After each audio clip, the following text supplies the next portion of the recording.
Tonight on CTV News at 6. Elusive criminal. We can't be everywhere. We're trying. But due to the random nature of this, we do need the public's assistance. Police in North Bay are trying to find who's responsible for slashing tires, questioning witnesses, and analyzing evidence. The SIU is probing the shooting death of a break-and-enter suspect in Sudbury.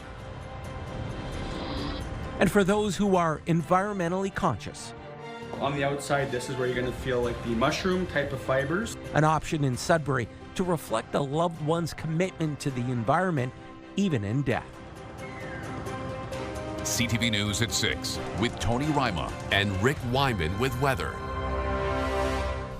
Good evening. Glad you are with us on this Monday. An update right now on the investigation into a Sudbury police shooting. The Special Investigations Unit wrapped up its site investigation Friday night. That story from CTV's Alan Everson. CTV video of the scene shows damage from an axe to this police cruiser. The SIU confirms Greater Sudbury Police were responding to a break-and-enter in progress just before 5:30 Friday morning. Upon arrival, officers encountered a man armed with an axe, and he made contact with one of the police vehicles. There was an interaction, and one officer discharged his firearm. The man was struck, and he was transported to hospital, where he was pronounced deceased. Now the SIU says it continues to interview witnesses and analyze the evidence. One subject has been designated, which is defined as an official whose conduct, in the SIU's director's opinion, may have caused the death. 2 witness officials have been designated who, again, under the director's opinion, were involved in the incident. Greater Sudbury Police confirm the officers involved remain operational in patrol operations. The SIU has not released the name of the man who was shot by the officer, and says, in accordance with legislation, it is prohibited from releasing the identities of anyone involved in its investigations. Alana Everson, CTV News, Sudbury. Ontario Provincial Police responded to a marine incident on Bay Lake near Latchford this afternoon. In an email, a spokesperson says the incident involved 2 snowmobiles, prompting a multi-agency emergency response. Details are limited at this time, but CTV is following this story. One person is in critical condition after a collision that closed Highway 101 in Timmins yesterday. The highway was shut down between Lawrence Street and Bristol Road last night around 6 o'clock. Police reopened the highway around 11 p.m. An early morning fire in Sudbury yesterday is under investigation. Crews were called to Bruce Avenue around 5 a.m. to find a truck engulfed in flames. They were able to get the fire quickly under control. No one was injured. The cause of the blaze has not been determined. Despite ongoing efforts to find out who is behind a series of tire slashing incidents in the North Bay area, officials say no real leads have surfaced. Now a reward is being offered to help solve the mystery. CTV's Eric Tashner reports. Unnecessary stress and disruption. Frustrated police officials are asking for the public's help for information that will lead them to whomever is responsible for a number of tire slashing incidents that have targeted businesses, residents, and even the city. We can't be everywhere. We're trying. But due to the random nature of this, we do need the public's assistance. 24 incidents dating back to 2020 remain under investigation. Officials believe it is the same person or group causing the damage throughout the city, and in one case, a neighboring community. We have confirmed at least one related occurrence in our patrol zone, which highlights a need for a coordinated response. Officers believe the individual or group live in the North Bay area. The random pattern of crimes have been committed at night through the cover of darkness. The last incident of tire slashing took place about a month ago. Individual occurrences have ranged from 8 damaged tires to 700 damaged tires in a single incident. The City of North Bay's Public Works Yard has been hit a handful of times, the first occurrence back in 2023. The part that's most frustrating is it's putting important equipment out of work And so there's projects that the city's working on that are now delayed, and this is a direct cost to the taxpayer. Damage caused by the tire slashing is pegged at just under $1 million. With the dollar value, this is probably one of the larger crimes that we've experienced in the area in a long time. According to officials, a $10,000 reward earmarked in the city's budget is now being offered through Crime Stoppers for information that leads to the identification and arrest of the suspect or suspects. Near North Crime Stoppers is committed to supporting the community in solving this case, and we thank the residents in advance for their vigilance and cooperation. Anonymous tips can be submitted online or by calling Crime Stoppers. Eric Tashner, CTV News, North Bay.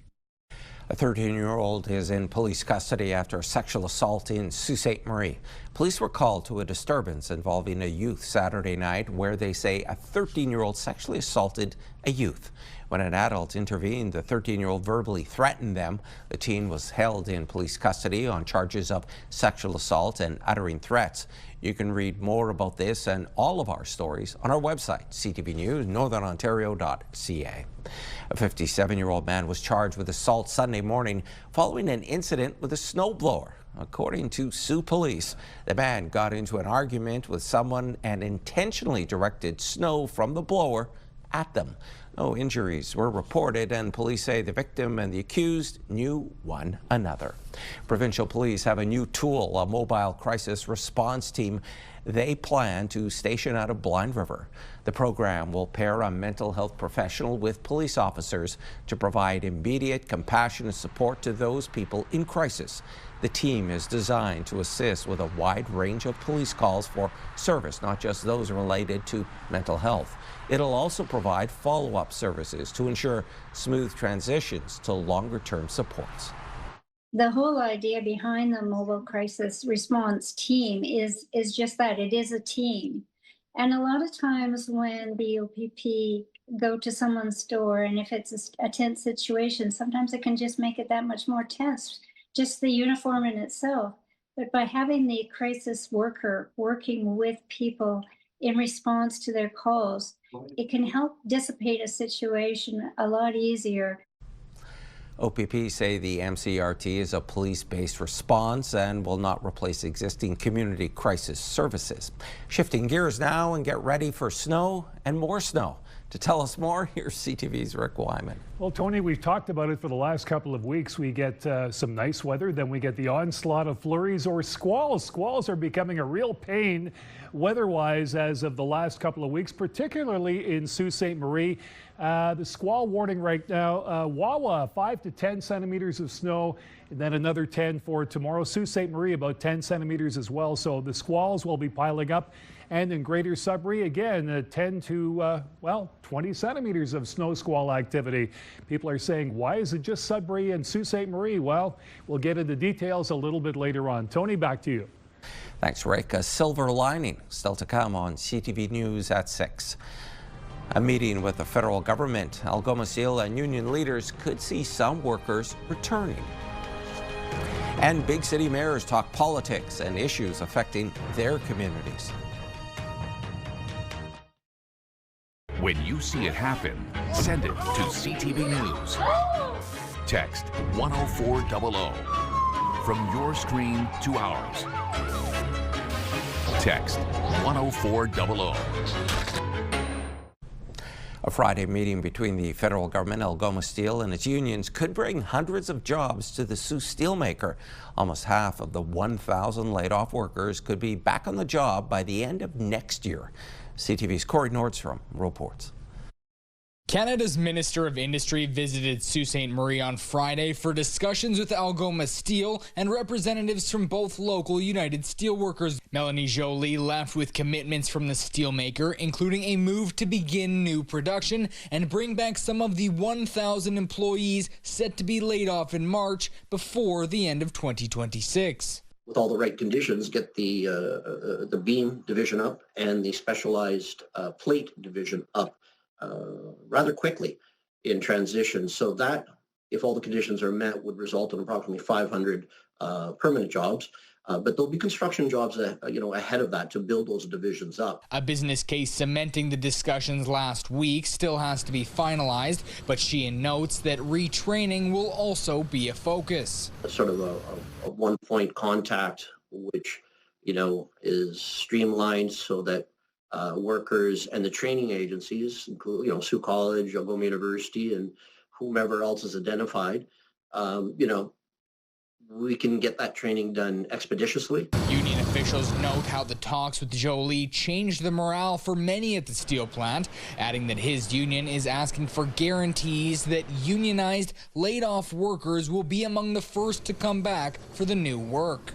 I think it's definitely probably created hope for some individuals. It's hope for us as a local that we'll be able to call back some of the workers that are going to be affected by the layoff in March. We're even hopeful that maybe some of those layoffs won't happen because of this news. Corey Nordstrom, CTV News, Sault Ste. Marie. The Integrity Commissioner for the City of Timmins is recommending 2 city councillors be reprimanded for making disparaging comments about another member. This decision comes after an investigation into what was said about Mayor Michelle Boileau in the news media after a council meeting last June. The Integrity Commissioner has ruled the comments made by councillors John Curley and Bill Guzdanovich that were published implied the mayor withheld information from members of council. The Integrity Commissioner says the councillors' comments violate Section 6.1 of the Conduct for Council and Committee Meetings. The matter is on tomorrow night's council agenda. On Friday, mayors from cities with populations over 100,000 met to discuss key issues, including homelessness and addictions. CTV's Madison Merrier has more on their ask of the provincial government. Mayors from all over Ontario met to discuss an update on the housing and addiction crises. We can't do this without additional resources. Municipalities can't continue to subsidize the province and the federal government for these investments. And you know what? Where there's a will, there's a way. I recently returned from Helsinki. They have reduced their homeless population to 0. It is absolutely possible. Last Friday, the Ontario Big City Mayors kind of launched the Solve the Crisis 2.0, saying thank you for the first phase. It's working. Now we get to the next steps. We need more housing and more supportive housing. Last year, the mayors called on the Ontario government for support. The big city mayor said that the province was helpful, but it's not enough. And this year, they're asking for additional funding and a provincial state of emergency. Municipalities have been the ones paying for this, which is not our wheelhouse. That is not what property tax systems have been designed to do. But for example, the City of Greater Sudbury itself, from 2015 to today, just on homelessness alone, has gone from $300,000 a year to $2.3 million a year. And we fund, again, from the taxpayer levies, the property taxpayers of Greater Sudbury, fund to the tune over $22 million a year for supportive housing as well. Michael Minzak, the spokesperson to the Minister of Municipal Affairs and Housing, said the provincial government says they're investing $75.5 million to create more than housing, supportive housing and shelter space across Ontario, saying in part, this in addition to the $1.7 billion we are investing to improve access to supportive housing, including through the homelessness prevention program. For sure, the government has stepped up with some funding. It is simply inadequate to the need. And I would describe it like this. If somebody who is hungry comes to you and asks for some bread, and a loaf of bread costs $1, and you give them 50 cents, they're grateful for it, but it's still not going to meet the need. Lefebvre said the issue isn't just in cities with larger populations, which is why the Northern Ontario Large Urban Mayors, or NOLUM, have decided to meet in the new year to discuss the epidemic of homelessness and addictions in the north. Madison Merrier, CTV News, Sudbury. Effective January, management of the residential Blue Box recycling program will transfer from individual communities to producers of the materials. With more on that, here's CTV's Lindsay Alick. Residents can expect minimal changes when Waste Management takes over recycling in the city in 2026. Waste Management trucks will continue to collect their blue boxes at the same time that they're collecting the green cart material. and they will continue to have weekly collection. They can continue to use their existing containers, and they can continue to access their waste collection schedules from our WasteWise app or online tool. Brownlee says the entire program, not just collection, is anticipated to save taxpayers $2.1 million annually. Now the producers of packaging, retailers, consumer goods companies, quick service or fast food restaurants, those companies are now paying for and ultimately through Circular Materials operating the recycling system in Ontario.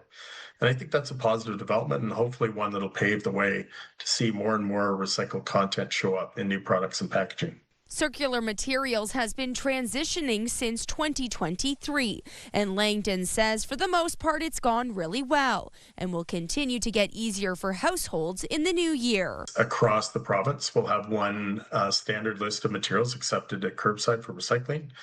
And included in that list will be new materials like hot and cold beverage cups, deodorant and toothpaste tubes. Brownlee says the changes are a step in the right direction, but that more changes need to be made in order to fix the fragmented system. It's leaving us with quite a challenge to try to address the gap in service and provide blue box recycling services to those properties who won't be eligible. Schools and nonprofit long-term care facilities won't be part of the program until 2031. Brownlee also notes some good news that the city will be able to keep the yellow box program, something other municipalities had to cancel for small businesses. Lindsay Alick, CTV News, Sudbury. With the holidays almost here, Rethink Green wants people to keep sustainability in mind. The not-for-profit Sudbury-based environmental organization is hosting a market this weekend. The Redeck the Holiday Market will have vintage, thrifted, reused, and regifted ideas. With Christmas ahead of us, there can be a lot of waste, whether it's food, wrapping paper, and old bows. A Rethink Green spokesperson says there are things everyone can do to make the holiday just a bit greener. The thing with little kids is that they don't necessarily know if something is used or not. You can find some awesome used toys, used clothes, things that have been barely touched that, you know, you can still give that experience and you can still really kind of get that joy from seeing them open something. The market takes place Sunday from 10 a.m. to 4 p.m. at the Northern Water Sports Centre. Back now for a check on your current conditions. Once again, here's Rick. Okay, Tony, some snow coming into the forecast, into the picture for tomorrow, but Wawa snow squall activity for this evening. Our forecast radar about 10 centimeters in Wawa and another 10 for tomorrow. This is how it's going to look by about Wednesday as we get a bit of a break in the action. Flurries and squalls, lots of that stuff happening. Meanwhile, let's check out some of the current temperatures. All these temperatures, by the way, with the wind chill factor, Mooseety -18, predominantly clear skies across the northeast. Cochrane -25, -22 in Timmins. Cloudy conditions in Kapuskasing this hour, -23. Chapleau -18. Wawa, of course, with the flurries right now, 10 centimeters of snow for tonight. Another 10 tomorrow, -10, -11 in the Sioux, some cloud cover there. Moving on over to Parry Sound, -10, clear skies down Highway 69. In North Bay, -21. The same for Timiskaming Shores and Kirkland Lake at -20, -17. Sudbury Nickel Belt, -16. Espanola, -14. Elliott Lake and Gore Bay, -10. 7-day forecast and the picks of the day. Multiple picks for this evening, all coming up. Tony, back to you. Thanks, Rick. Access to primary care is growing. Next on CTV News at 6. However, a new survey reveals that 6 million Canadians don't have a family doctor. And more casket options are available in Sudbury for those who wish to purchase them. More people are making changes to be environmentally conscious throughout their lives. A group of Sudbury funeral homes is also helping extend those environmental choices after those lives are over. CTV's Angela Gemmel explains. So on the outside, this is where you're going to feel like the mushroom type of fibers. The inside does feel very different. It's a hardened fiber. This funeral director explains the unique features of the latest casket option available in Sudbury. It is very much for the environmentally conscious or somebody looking for a different option. Developed by Dutch company Loop Biotech, the Loop Living Cocoon is made from parts of mushrooms called mycelium as well as hemp fibers.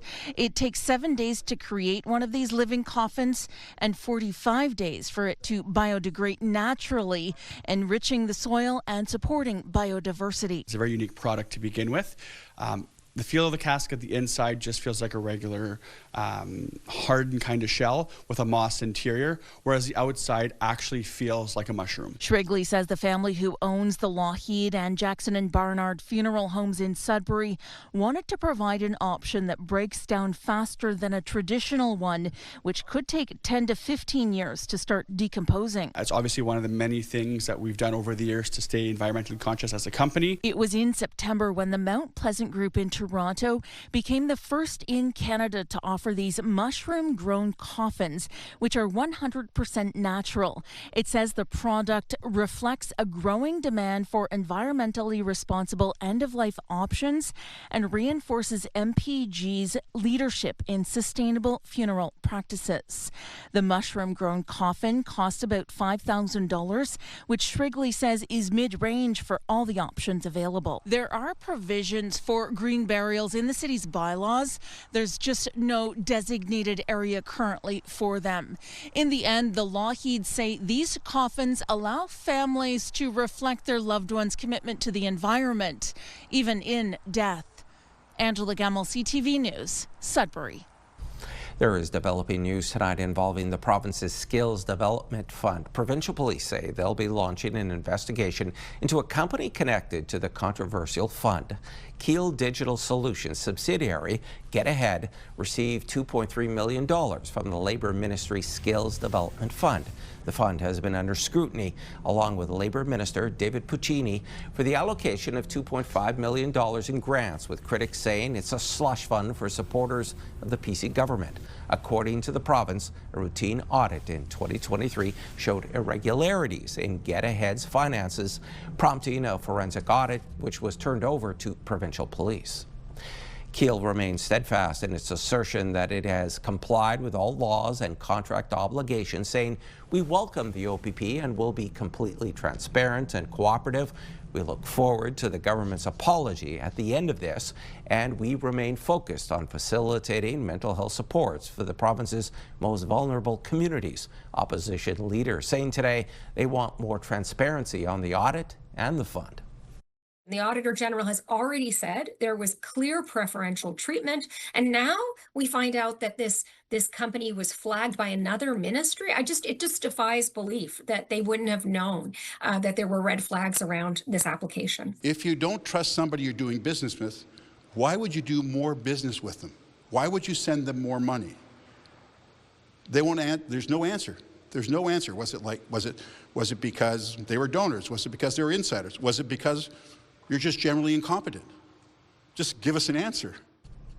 And the Auditor General, Shelley Spence, found in October the choice of recipients for the fund was not transparent, fair, or accountable.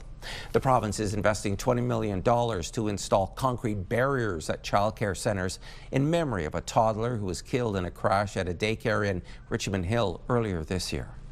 The $20 million is just a start so that we can get to some of the most challenging locations right away. We'll be consulting with the sector to look at ways of improving safety and security outside and inside. The Liam Riazati Memorial Fund is named after the toddler who was killed in a crash at First Roots Early Education Academy in September. Several other children and staff were injured in the incident, and the driver has been charged with dangerous driving causing death. The Ministry of Education says community-based childcare operators will be able to apply for delivery and installation of barriers early next year. Canada's immigration minister today said it's all about more hands on deck as she introduced a new express entry category for foreign-trained doctors. CTV's Michael Couture on the changes and the criteria for admission. Nearly 6 million Canadians do not have a primary care doctor. While the numbers have improved in the last 3 years, the government is trying to keep more physicians in this country. We need more hands on deck. In an effort to bolster the number of doctors in this country, the federal government is opening a new system to fast-track permanent residency for doctors who are working in Canada. Many of these doctors are already treating patients in our communities. We cannot afford to lose them. The program creates an express entry category for international doctors with at least 1 year Canadian experience in an eligible occupation. The federal government is reserving 5,000 spots for provincially nominated doctors, and those healthcare workers will get expedited 14-day work permit processing. The measures come as a major national survey shows more Canadians have a family doctor or nurse practitioner compared to 3 years ago. 5.9 million Canadians still don't have primary care, but those that do struggle with getting a timely or urgent appointment. Less than 50% reported being able to get that. So we still have a long way to go in terms of providing timely care and care when people need it, even for those who do have a family doctor. A past president of the Canadian Medical Association also wants to see logistical barriers moved out of the way. I want to make sure that we're getting rid of any red tape, any barriers to having physicians moving around the country to help where needs are greatest, for physicians who are coming in from other countries to be able to contribute to the system. The immigration minister says provinces and territories will be able to start nominating physicians for the Express Entry program in early 2026. Mike Lecouture, CTV News, Ottawa. A labour dispute at Canada's fourth largest airline could leave tens of thousands of passengers stranded during the holidays. Pilots at Air Transat could be walking off the job as early as Wednesday after their union issued a 72-hour strike notice today. The Montreal-based airline now says flight cancellations will begin tomorrow. 99% of pilots voted in favor of a strike if necessary last week. In an interview today, the union says it wants a fair deal to attract and keep pilots. We had a collective agreement that expired in 2020 and went to renew that. Unfortunately, there was a acquisition attempt by Air Canada, which left us unable to negotiate a full collective agreement. So there was a short, brief negotiation there. Soon after, we were faced with COVID, and since then, we've lost 180 pilots due to our poor working conditions and job security that they're seeking in other companies. Air Transat, with more than 40 planes, specializes in travel to sunny destinations like Mexico and the Caribbean, as well as lots of places in Europe. There's more news still ahead, but first, here's your full weather forecast with Rick. Tony, you were happy Saturday, so was I. After all, we forgot to mention earlier, the Leafs lost again to Montreal. Will they win tonight? We'll have to wait and find out, but Montreal beat Toronto Saturday. Here we go, forecast radar. We've got some snow hitting the northeast, and again, flurries and squalls, and this is what it's going to look like by tomorrow at supper time as it continues. Bit of a break coming up on Wednesday, then we'll get more flurry activity. Now, overnight, Sudbury -13, Sault Ste. Marie -7, Timmins -17, Temiskaming Shores -19, and North Bay -15. Talk about squalls. Wawa 5 to 10 centimeters for this evening. Caphurst, a chance of flurries, light snow in Moosonee. Gore Bay, partly cloudy, 2 to 4 centimeters in Parry Sound. Sudbury Nickel Belt for tomorrow, 10 to 20 centimeters, flurries and squalls. Chance of flurries Wednesday, some sun and cloud Thursday. Then we go chance of flurries again. Here they come again. Those flurries and squalls Friday and Saturday. Chance of flurries both days.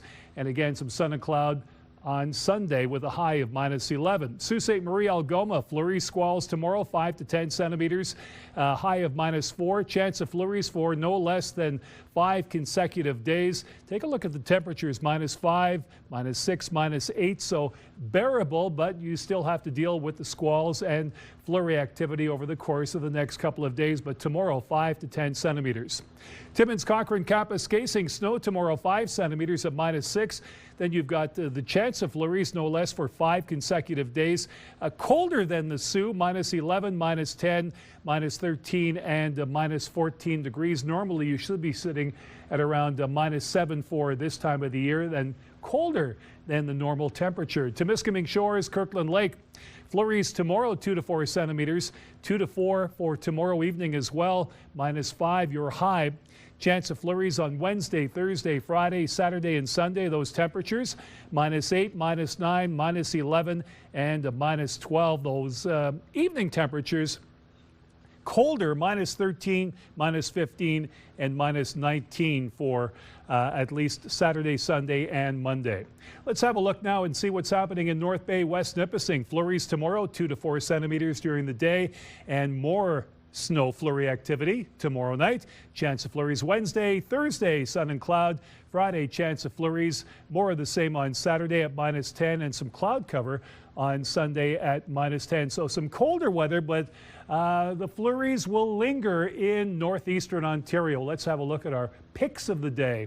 Multiple picks. Rose Russo from the Soo was in Sudbury and came across a lot of Santas, multiple Santas, on McNaughton and David Streets over the course of the weekend. Rose, great sightseeing, and thank you for the Santa Claus pics. I love this time of the year. Neighborhoods are simply lit up, and Rose caught all the action in Sudbury over the course of the weekend. Stick around. Tony has more news after the break.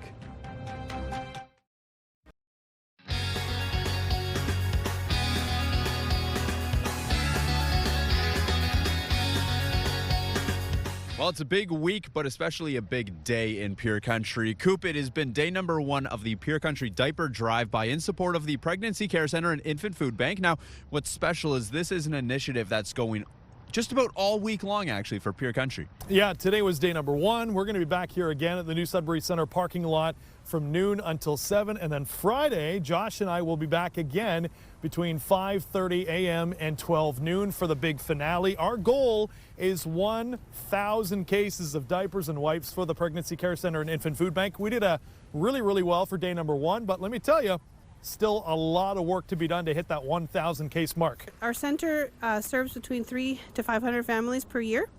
We see anywhere between 80 to 150 clients come in every month, and like I said, every client that comes in, they receive a couple of packs of diapers. So this drive is extremely important to the Infant Food Bank. Just extremely thankful for the Sudbury community that comes out each year. This is our 8th annual diaper drive, and it just amazes me, even on these frigidly cold days, people still come out and help us with this great cause. Yeah, this is an initiative that really helps carry the Pregnancy Care Centre and Infant Food Bank through a large portion of the year. And I mean, the response from the community has been absolutely incredible. But as Coop mentioned, yes, a lot more work to be done. Our afternoon host, Matt Brown, is actually going to be broadcasting live from the new Sudbury Centre parking lot in Sudbury Wednesday afternoon. And then, yep, we are back on Friday for that big finale.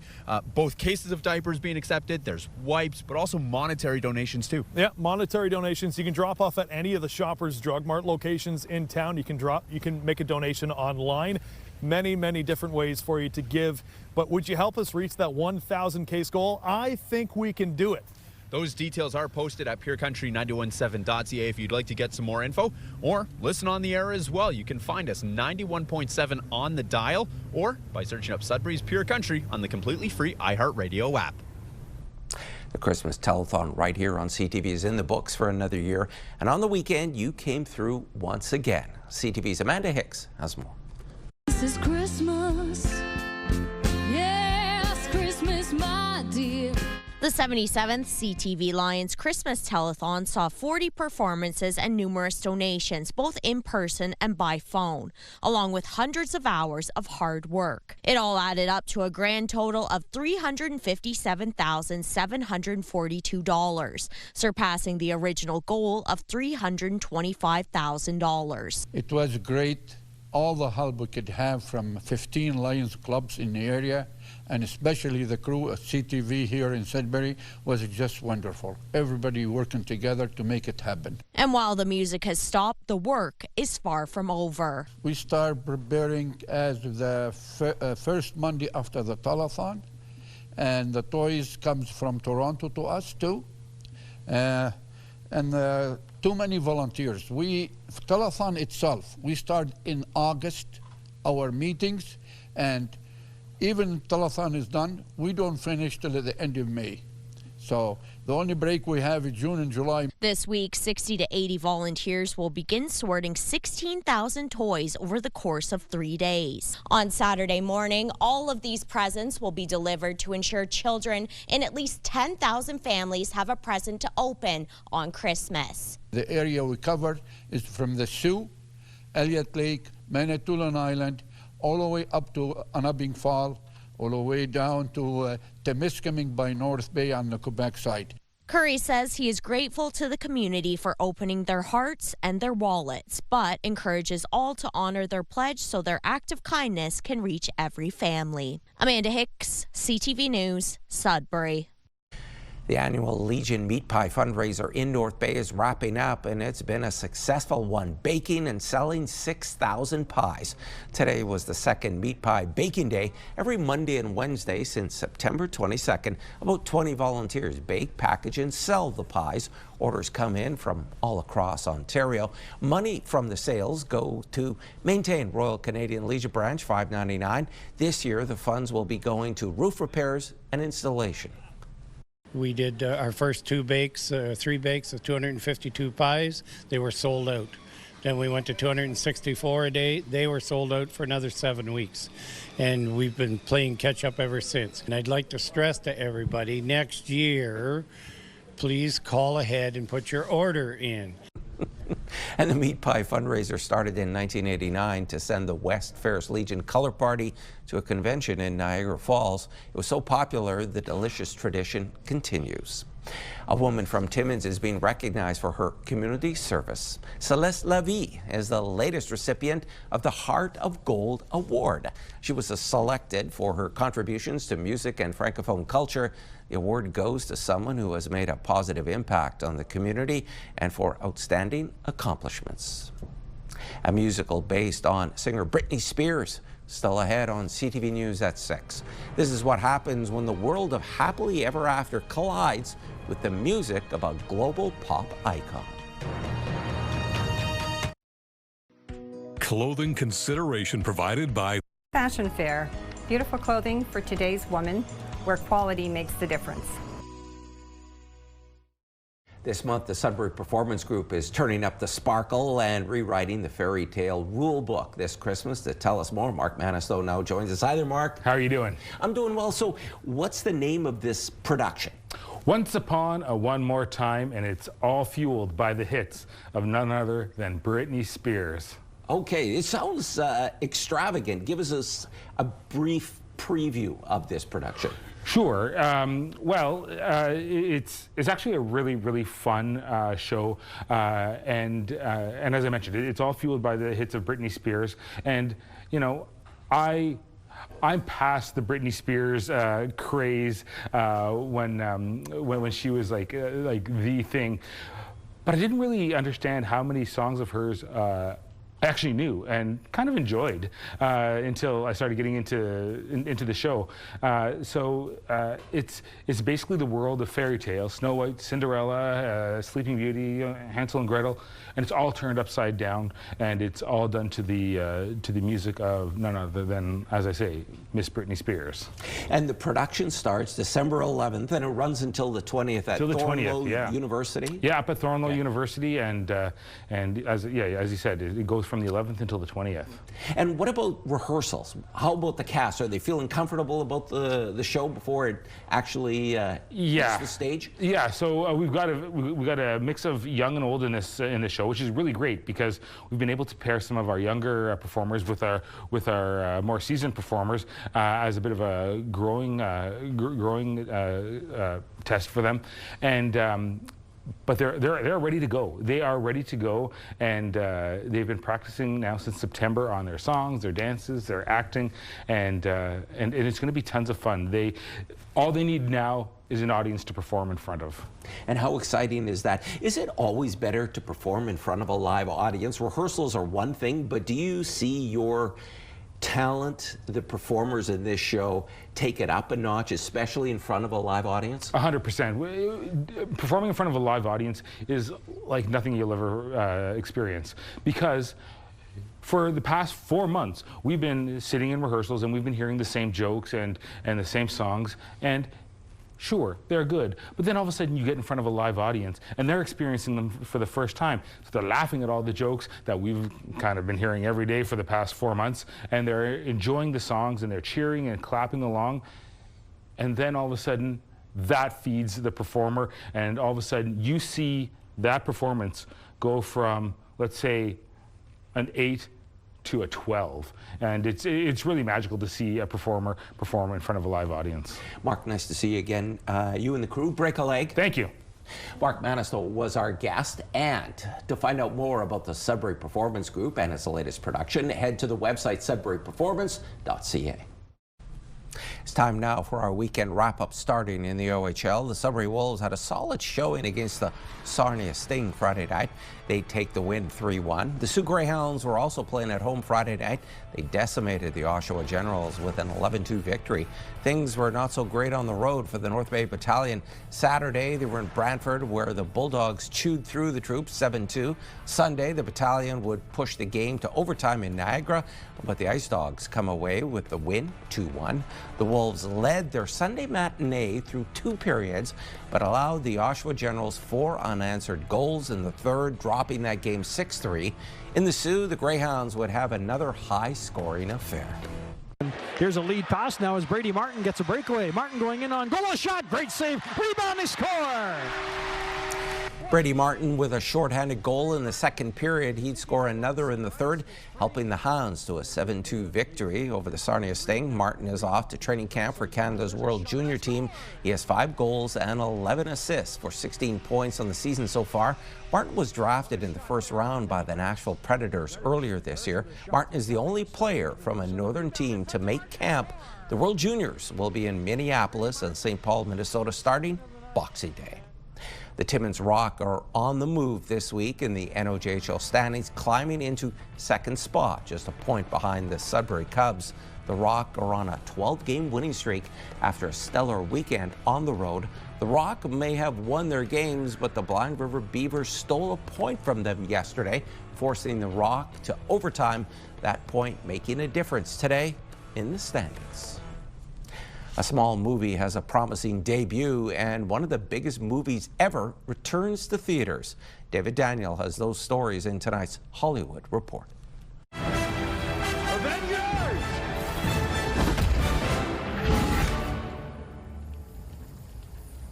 Assemble. Earth's mightiest heroes will assemble again in 2026. Marvel says Avengers Endgame, one of the biggest box office hits in history, will get an exclusive re-release in theaters beginning September 25th, ahead of the debut of Avengers Doomsday in December.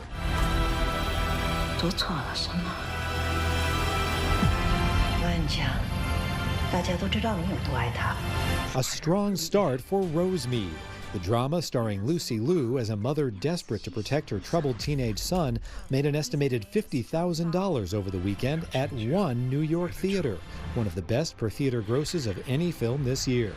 Rosemead, based on a true story, opens in Los Angeles Friday and in wider release in January. In Hollywood, I'm David Daniel.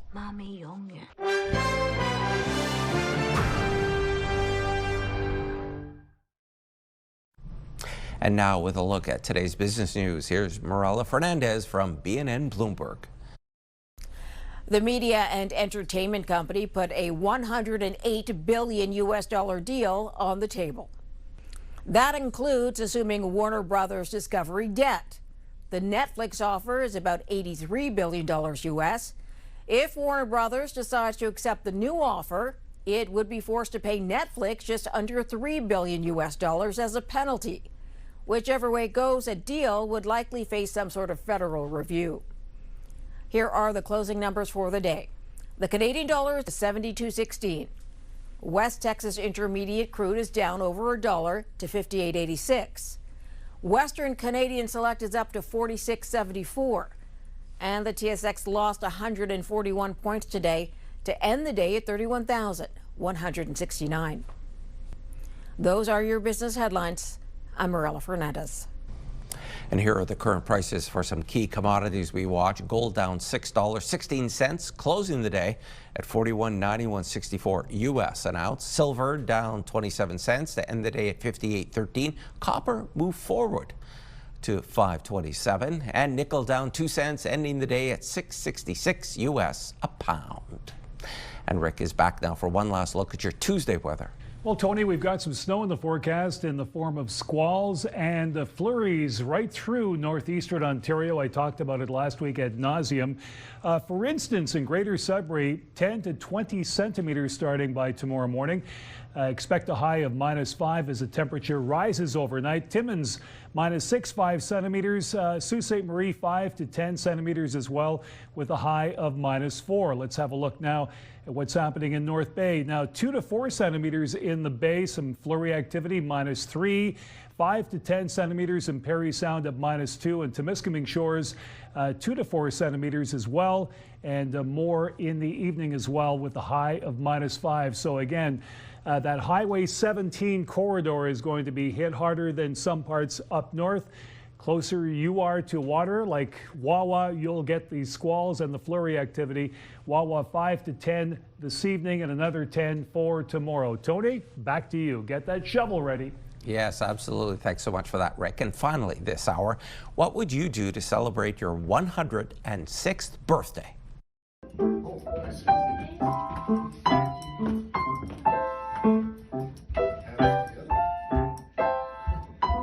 How about play a little concert for your friends and family? That's what Helen Breyer did to celebrate her 106th birthday. Helen lives in North Bay with her daughter and son-in-law, where she enjoys practicing and playing her piano. She's really good at it. Helen was born in 1919, for those of you wondering. Happy birthday, Helen. Well done indeed. That is so great to see. And folks, that's CTV News at 6. I'm Tony Ryma. Thanks so much for watching. More news comes your way at 11:30 with Ian Campbell. Good night.